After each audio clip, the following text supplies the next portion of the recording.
Бүгін біз 10, 100, 1000 сандарына қалдықпен бөлуді үйренеміз.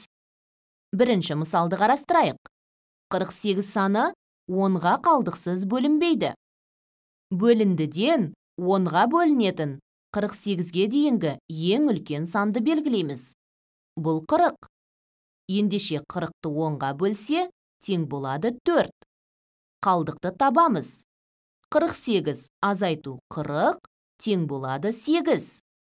Сонымен қалдық 8. Қалған қалдық бөлгіштен кем, ендеше бөлгеніміз дұрыс. Тексеруді орындаймыз. Толымсыз бөліндінің мәні 4-ті бөлгіш 10-ға көбейтеміз.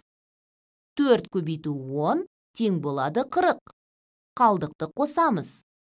40 қосу 8 тең болады 48. Жауапты оқимыз. 48 бөлу 10 тең 4-ке, қалдық 8. Екінші мысалды қарастырайық. 348 бөлу 100. 348 саны 100-ге қалдықсыз бөлінбейді. Бөлінгіштегі 100-ге қалдықсыз бөлінетін ең үлкен сан 300. 300 бөлу 100 тең 3-ке. Бұл толымсыз бөліндінің мәні. Қалдықты табамыз.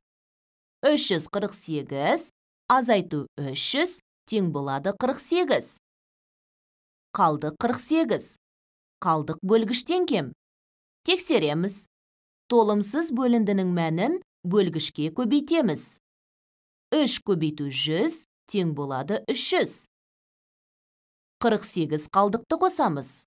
300 қосу 48 тең 348 болады. Үшінші мысалды қарастырайық.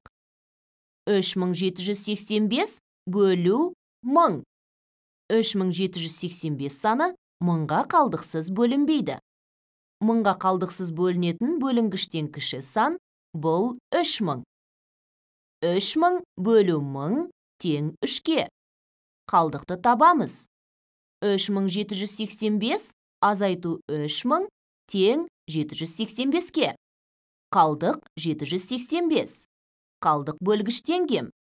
Қане тексеріп көрейік. Бөліндінің мәнін бөлгішке көбейтеміз. 3 көбейту 1000 тең болады 3000. Қалдықты қосамыз.